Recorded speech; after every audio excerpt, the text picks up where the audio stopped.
कल कुछ इसी तरह से, जिस तरह इस वक्त आप स्क्रीन पर देख रहे हैं, TV9 भारतवर्ष के स्टूडियो में चंद्रमा उतरा था और कुछ इसी तरह चंद्रमा ने कल रंग बदले थे। दुनिया भर ने चंद्र ग्रहण के चंद्रमा को कल ऐसे ही दिखते हुए, छुपते हुए देखा था। मंगलवार को साल का आखिरी ग्रहण था और इस चंद्र ग्रहण को 8 घंटे भी नहीं बीते 3 देश भूकंप के झटके से दहल उठे हैं। कल ही TV9 भारतवर्ष पर कई जाने माने ज्योतिषियों ने दावा भी किया था कि साल का ये आखिरी चंद्र ग्रहण भूकंप ला सकता है और अब इसे संयोग माने या शास्त्र का ज्ञान, लेकिन ज्योतिष के आधार पर किया गया भूकंप का दावा सच साबित हो गया है। इसलिए आज हमने ज्योतिष नहीं बल्कि विज्ञान की नजर से, जी हां, विज्ञान की कसौटी पर भी चंद्र ग्रहण के भूकंप कनेक्शन को परखा है और जो नतीजे सामने आ रहे हैं वो यकीन मानिए बेहद चौंकाने वाले हैं, क्योंकि ज्योतिष वर्सेस विज्ञान की लेटेस्ट रिपोर्ट चौंका रही है। क्या मंगलवार को चंद्र ग्रहण ने बुधवार को अमंगल कर दिया?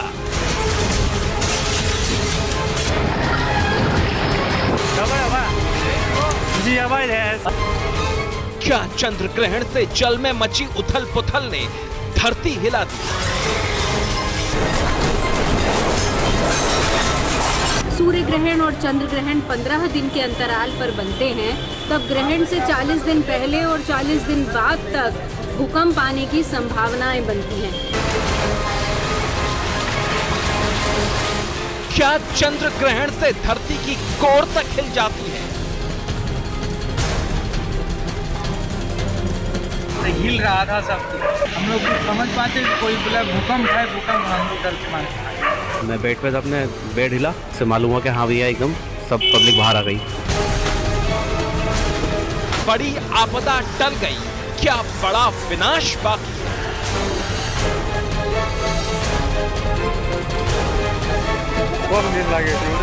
एकत्रित है कि बड़ा भूकंप, मतलब 7 से ऊपर का भूकंप यहाँ पे कभी भी आ सकता है।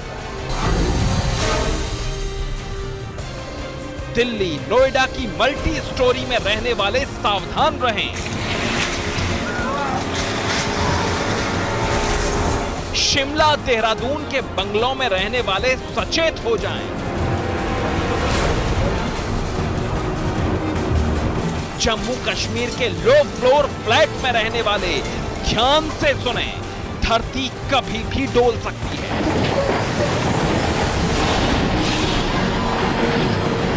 साइज्मोमीटर की सुई कभी भी खतरा बोल सकती है।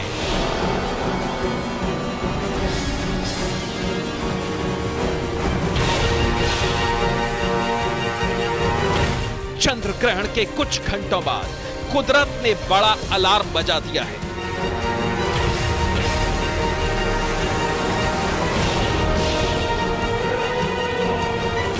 आधी रात को भारत, नेपाल और चीन, 3 देशों की धरती कांप गई।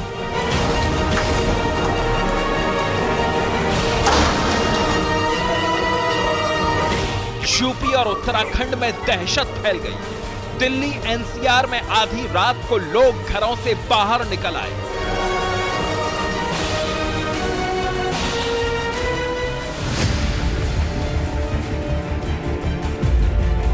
इस भूचाल की तीव्रता रिक्टर स्केल पर 6.3 थी।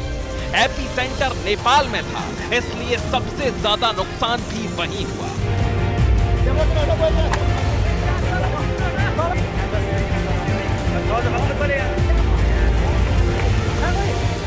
लेकिन ये भूकंप सिर्फ ट्रेलर भर है, क्योंकि भूवैज्ञानिकों को हिमालय के नीचे धरती की टेक्टोनिक प्लेट्स में जबरदस्त टेंशन का पता चला है।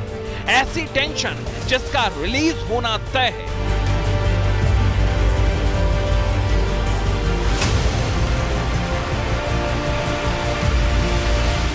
यानी टेक्टोनिक प्लेट्स का हिलना तय है। धरती के नीचे से बेशुमार और महाविनाशक एनर्जी का निकलना तय है।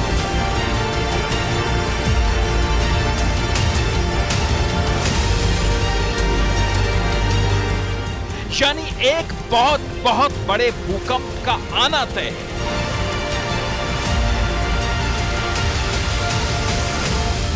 अभी जो भूकंप आया है, ये तो उस बड़े भूकंप की आहट भर है।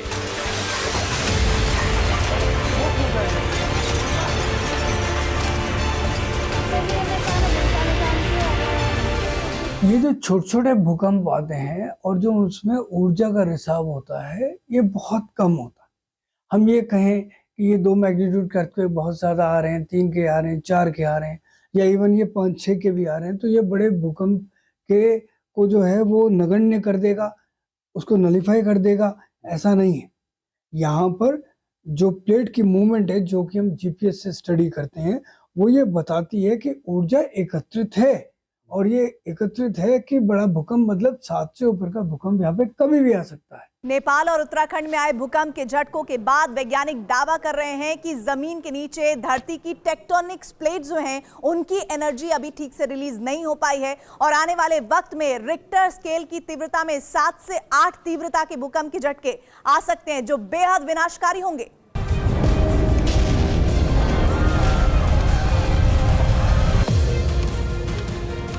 पिछले लंबे समय से उत्तराखंड में छोटे बड़े भूकंप लगातार आ रहे हैं। पिछले 10 सालों में उत्तराखंड में 700 भूकंप रिकॉर्ड किए गए, जिनकी तीव्रता रिक्टर स्केल पर 4 से नीचे रही।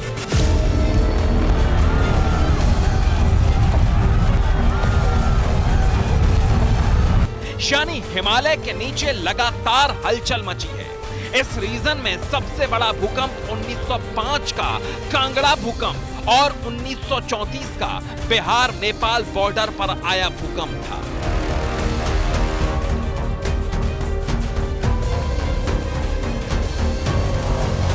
चार अप्रैल 1905 को कांगड़ा में 8 तीव्रता का भूकंप आया था। इतने बड़े भूकंप के बाद पूरा कांगड़ा शहर जमींदोज हो गया था। उस वक्त कम से कम 20,000 लोगों की मौत हुई थी और 1 लाख से ज्यादा इमारतें मिट्टी में मिल गई थी।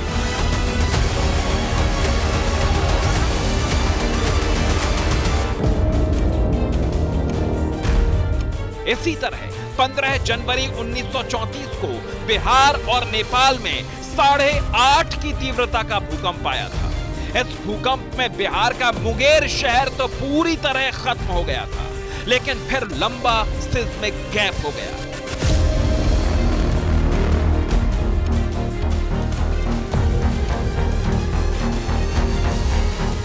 यानी हिमालय में हजारों भूकंप तो आए, लेकिन उनकी तीव्रता इतनी नहीं थी कि धरती की प्लेट्स के नीचे हो रही हलचल से बन रही एनर्जी पूरी तरह रिलीज हो सके।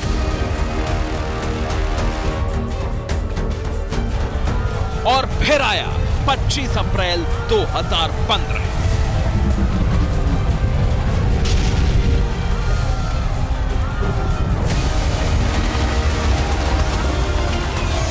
नेपाल में 7.8 तीव्रता का भूकंप आया। एक झटके में आधा नेपाल ध्वस्त हो गया। भयानक विनाश हुआ।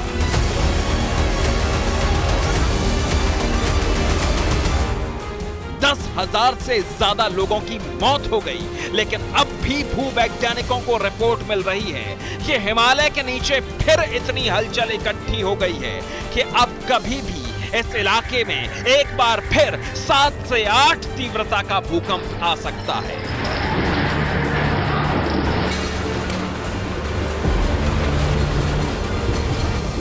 पूरे हिमालय क्षेत्र में सभी जगह पे भूकंप आते हैं, सभी जगह पे छोटे बड़े भूकंप की प्रक्रिया चलती रहती है। ये जरूर है कि लार्ज टू ग्रेट अर्थक्वेक, ये जो पूरा एक हमने कहा कि बिहार नेपाल से लेकर के कांगड़ा अर्थक्वेक का, तो यहाँ पे एक पिछले 200 साल से पहले एक भूकंप आया था, उसके बाद आया नहीं और ऊर्जा एकत्रित है, तो हमको यहाँ सचेत रहने की जरूरत है।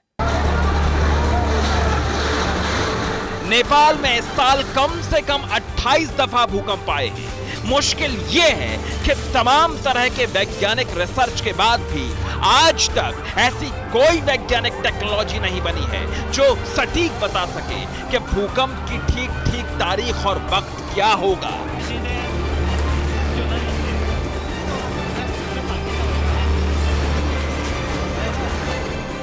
हिंदुस्तान के जम्मू कश्मीर, लद्दाख, हिमाचल प्रदेश, पंजाब उत्तराखंड, उत्तर प्रदेश के बड़े हिस्से, बिहार और पूर्वोत्तर भारत के एक बड़े हिस्से में कभी भी बड़ा भूकंप आ सकता है।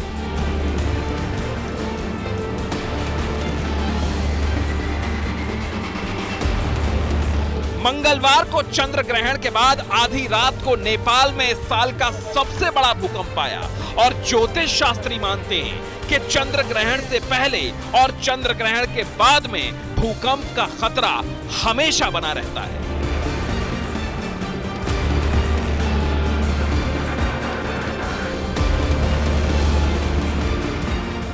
जब भी चंद्र ग्रहण धरती पर पड़ता है तो जितनी भी जल राशियां हैं, जितनी भी भूगर्भीय जल संरक्षित है, वो सब चलायमान हो जाता है। इस कारण से वातावरण में जल के नजदीक या जहां पर पहाड़ पे बर्फ आदि पड़ती हो, जहां पे घाटियां पहाड़ों से ढकी हो, वो विशेष तौर पे खतरनाक स्थितियां उत्पन्न करती हैं। ग्रहण के दौरान वहां पर भूस्खलन होना, क्योंकि अंदर जो भी जल जमा हुआ है वो चल पड़ता है। उसी प्रकार से जहां बर्फ पड़ी हो या जलीय स्थान हो, वहां पर भूकंप के खतरे बढ़ जाते हैं।